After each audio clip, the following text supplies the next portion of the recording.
The story revolves around a band of former colleagues who congregate at La Naval, a dimly lit bar owned by their old friend Rico, Joaquin Clement. Years after their shipyard shuttered amid protests, leaving hundreds jobless, they cling to routines that mask their fading hopes. Santa, the group's unofficial leader, embodies a mix of bravado and vulnerability.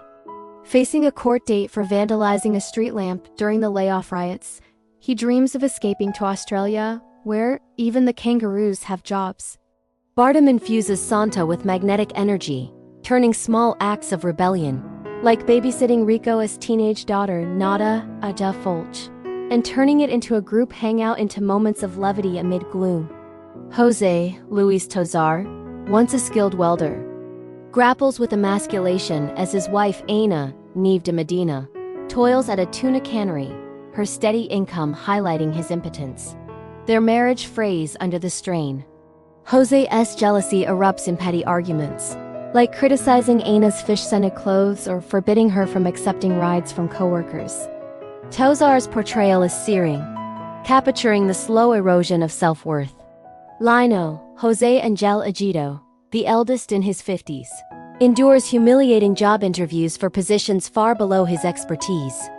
Desperate to provide for his family, he dyes his hair to appear younger, only to face rejection after rejection. His quiet dignity underscores the film's indictment of ageism in a faltering job market. Amador, Celso Bagallo, the most broken among them, drowns his sorrows in alcohol, fabricating tales of his absent wife returning from a trip.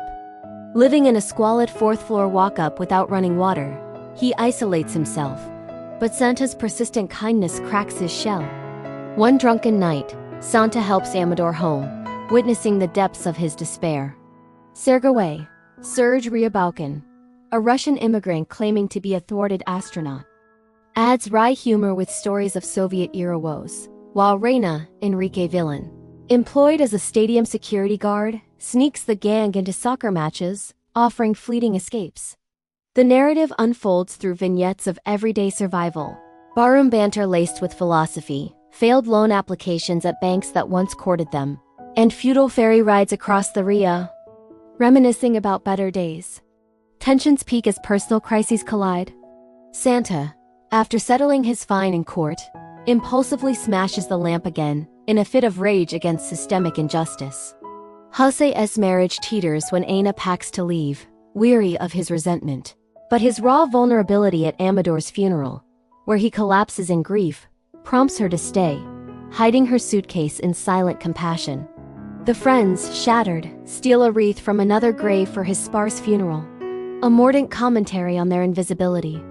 In a cathartic finale, they gather Amador's ashes at the bar, pour a shot into the urn for old time's sake, then sneak onto their old ferry at the abandoned shipyard. Sailing into the estuary under cover of night, they forget the urn ashore, erupting in laughter at the absurdity. As dawn breaks, a crowd gathers on the shore, watching the men bask in the morning sun, symbolizing fleeting freedom in their endless Mondays.